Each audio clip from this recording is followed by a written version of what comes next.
This is RTV6 News at 7, working for you. Thank you for joining us on the News at 7. I'm Amanda Starantino. Another day of demonstrations across the country and in downtown Indianapolis calling for an end to police brutality. Tonight, both Marion County and Carmel have instituted curfews set to begin at 9 p.m. And I'm Mark Mullins. We are checking in now with RTV6's Cameron Riddle, keeping track of demonstrations and police tonight. Cameron, tell us what you're seeing out there right now in Monument Circle. Mark and Amanda, good evening. So right now, as you said, we are at Monument Circle, and that's good news to a lot of people as getting a chance to catch our breath here after walking from Monument Circle to the City County building, making a loop around that, and then to the other side of Market Street to the State House, standing on the lawn, chanting, and now back here at Monument Circle, as you can see people with their fists up in the air right now, chanting a number of demands and making it clear while they are here. Right now, Matt Davis, who is not really the leader of this, but is just vocal and good on the microphone and takes charge of that, is telling the people right now, I'm sorry, I'm trying to hear what he was saying. Is telling people that, hey, on Friday things were peaceful, and then there were issues overnight, and talking about their distrust of police. So with what happened on Friday night, it is skeptical of things that may have happened and people dying and people getting injured on Saturday night. And Matt just talking right now about the protest that happened last night and how that one ended in hugs and embraces and officers walking down Meridian Street with the protesters who walked here 47 blocks to the governor's residence.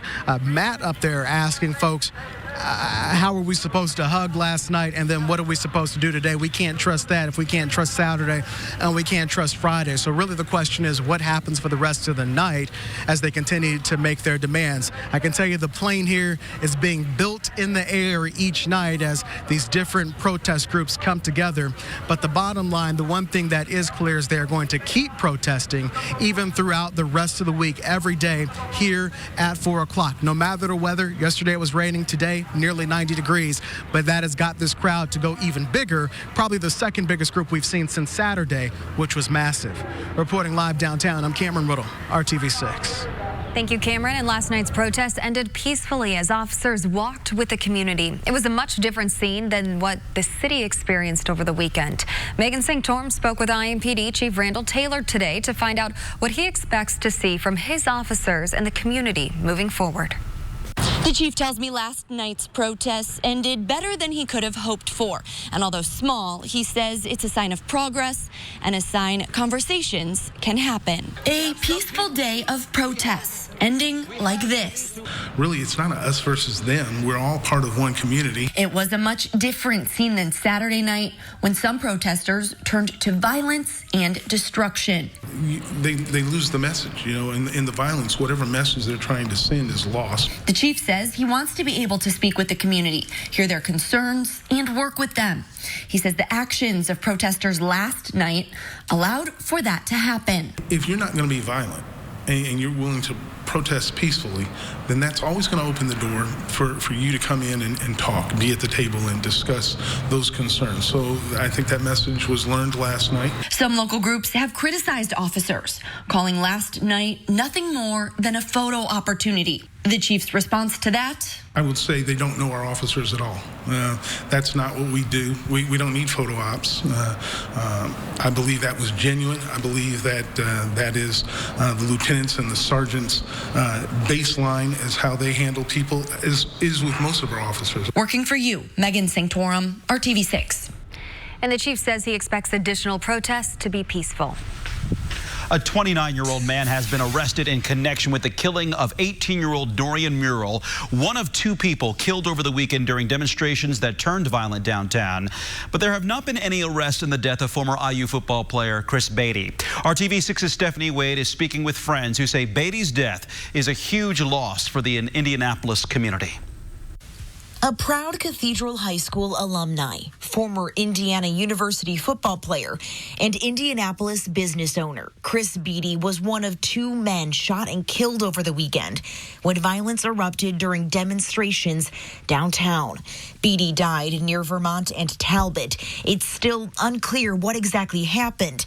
IMPD says they are still investigating. Chris he didn't know a stranger, regardless of, your race, your religion, your political views. No matter where your walk of life has taken you, he loved you for who you were. He accepted you for who you were. A man who was a pillar in the community and meant nothing but good to people and always wanted the best for people. Always, would just, wanted to see people succeed. For him to go out like that, it just hurts. You know what I mean? It hurts, and it was senseless, and those people just don't know who they took away, from not just me, but the family and the community. Chris's closest friends and teammates went to the scene Monday searching for answers. After speaking with witnesses, Brandon Mosley says Beatty might have had an exchange with suspected robbers, but that is not confirmed. Mosley says he also found 3 shell casings at the scene and immediately called police.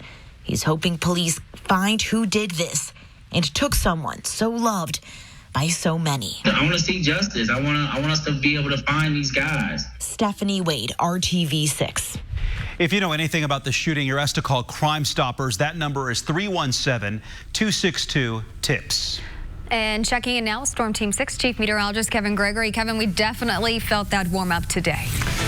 Yeah, you mentioned or heard Cameron mention temperatures pushing 90, and 93 was the magic number in Lafayette. Warmest day of 2020, and we'll push 90 degrees next several days across central Indiana, adding to that an increasing chance of thunderstorms. The wind is strong. We had a nice breeze, and the fact that it's not that humid made it manageable today to have those warm temperatures. It's still southwest at about 20 miles per hour. Lafayette's down 1 degree, still 88 in Peru, almost 90 in Muncie. Temperature in Indianapolis at 86. Castleton also 86. Head up to Fishers, 84. Let me show you as you go toward Fishers, there are some showers just to the northwest of Fishers and then right over Geist. These are very light rain showers, and you can see stretching, arcing kind of just west of Shelbyville in Shelby County. Those will slide to the south and east. There's the rest of central Indiana. We'll talk about our increasing storm chance for tomorrow a little bit later. Polls have closed, and we're keeping an eye on election results as they come in. And one race that many people are watching is this, the 5th Congressional District. This is the seat that Susan Brooks now holds, but she is not seeking re-election. Voters are narrowing down the field of 20 candidates, and right now in the Republican primary, as you saw there, Victoria Spartz was leading the way. I believe she had 56% of the vote there.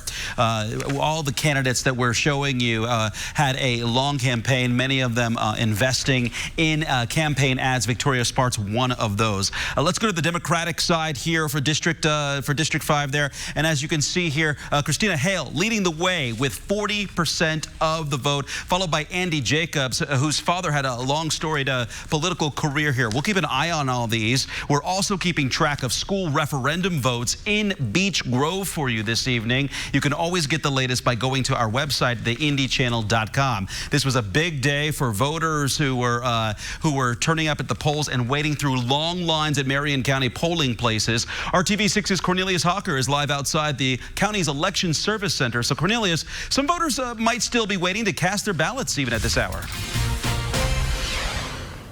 Yeah, Mark, that is right. I was at Broad Ripple High School from about 2:30 until just after 6, and there were long lines. I was talking to some voters, and they said that it took them about 2 hours to cast their vote. So we're outside the election board, and we're going to be asking them some questions about this because they are aware of the issues. Now, we have some video of those long lines at Broad Ripple High School. The reason why people were showing up, not just there, but at all the locations, and there were so many, is because there were only 22 voting centers, and that's because they could not find enough poll workers. Now, if you can see in that video, there was no social distancing going on, and one voter I talked to says that was very concerning to her. There was no social distancing at all. We were all kind of packed in together, probably 2 feet apart. And then once you got inside of the school, They did they had red lines to try to social distance you during that time.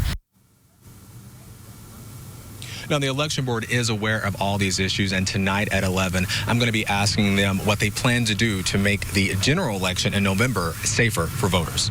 Live tonight, working for you, Cornelius Hawker, RTV6. Cornelius, thank you. Still ahead here at 7 o'clock, The Rebound is working to get answers to your questions about unemployment. Tonight, the penalties faced by those who try to cheat the system. But first, a warning from health officials who say coronavirus cases could spike in the wake of large demonstrations happening across the country.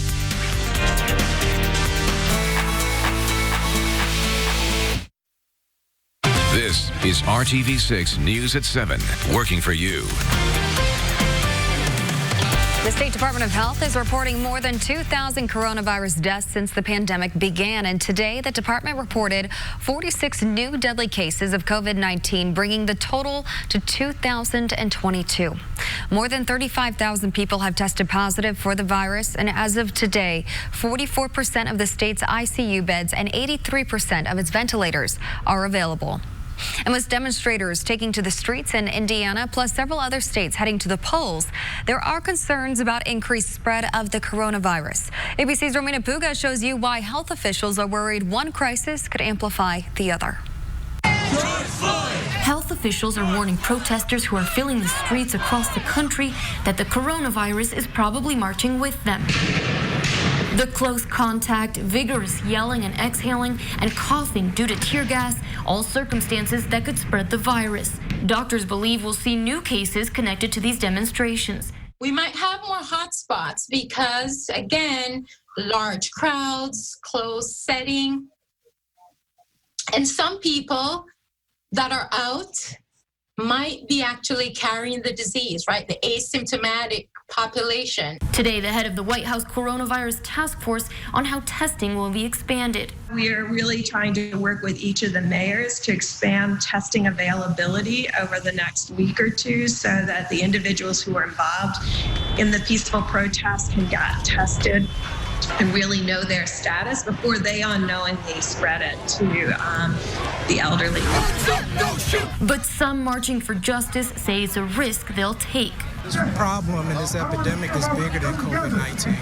COVID will come and go, but our lives, once it's gone, it'll never come back. So it's important that we must stand up now. The good news is that many demonstrators are wearing masks to protect themselves. A new study shows how well social distancing measures and masks work. Even standing just 3 feet from other people may help lower the risk of catching or spreading the virus. Although more distance is better, with 10 feet of space cutting the risk by more than half. The study also found that wearing CDC recommended face coverings may lower the risk of transmission to 3% compared to 17% when you're not wearing one.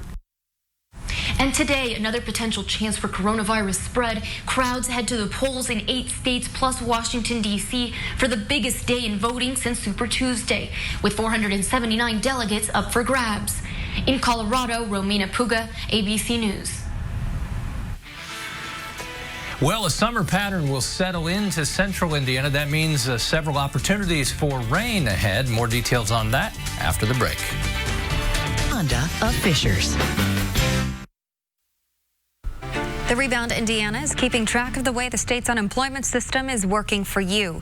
Unfortunately, there are people willing to cheat the system while others are waiting for their unemployment benefits. There are plans in place to go after those who may think no one is watching. It could cost you in the future. We have a number of collection remedies, offsets against future income tax returns, offsets against lottery winnings, as you mentioned, is one that we do. We also have the ability to garnish wages in a number of circumstances where, we can receive some of your pay that you're entitled to. Also make you ineligible for future unemployment benefits until you've paid that back. So we have a number of remedies, and we've increased those over the years. And again, it's really that case where there's certainly nothing that we like with seeing any fraud in our system, but we feel like it's really important to the people who need this program that the public believes that this is a program that's only going to those who actually meet its qualifications. So there are a number of tools that we have to collect money back, and we've been very effective at that in recent years. And that was Josh Richardson with Indiana's Department of Workforce Development. You can see more of our Rebound Indiana coverage breaking down frequently asked questions about unemployment at theindychannel.com/rebound. Kevin. Amanda, Indianapolis has not officially hit 90 degrees so far this year, but other spots have, and in a big way. Lafayette 93 this afternoon. It's 90 right now in Peru. 90 also in Peru and Muncie. Champaign, Illinois, and Chicago hit 94. So it was northern Indiana, northern Illinois, a little bit warmer than the rest of central Indiana. Temperatures down 1 degree in Lafayette, upper 80s, Peru and Muncie, down to the south, 85, as you could see in Evansville. Temperatures are still in the low 90s in northern Indiana. We've had very spotty showers pop up, enough to get the driveway wet, and then they move on. You can see now northeast Marion County, some rain just on the south end of Geist, moving toward Indianapolis Regional Airport along Interstate 70. So those of you New Pal, Fortville, McCordsville, Greenfield may see a shower in just a little bit. Other showers have been fading, fairly light, Shelbyville to Columbus. Temperatures will be the story over the next few days, adding some humidity to the picture through Friday. The severe storm risk tomorrow, damaging wind and hail, that would be 4 to about midnight. And we'll keep our eye on tropical remnants for next week. There's just a new named storm, Cristobal, in the Gulf, and that's likely to come close to the Gulf Coast by the time we get to Sunday evening.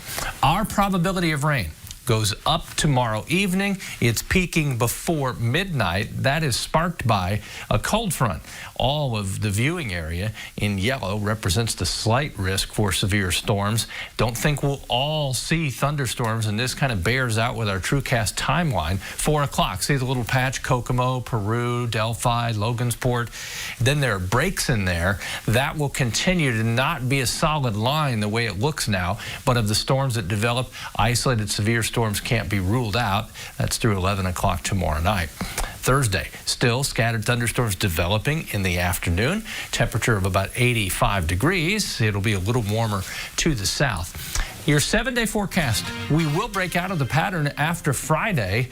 Then we're dry and a little cooler, lower humidity Saturday, Sunday, and Monday. Temperatures mid-80s. That comes with sunshine. Then when we get to Tuesday, Wednesday, we'll keep our eye on the potential for that tropical moisture from Cristobal that may have an impact on the Hoosier State. But that's still a long way away.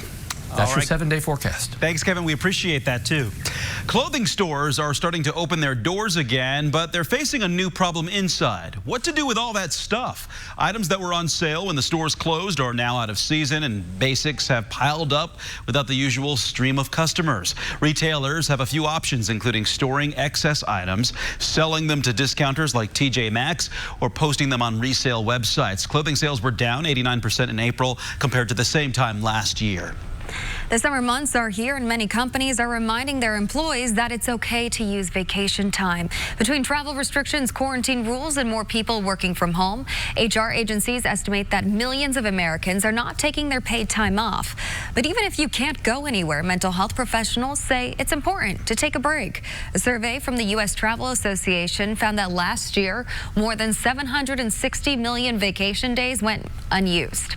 RTV6 News at 7. We'll be right back after this.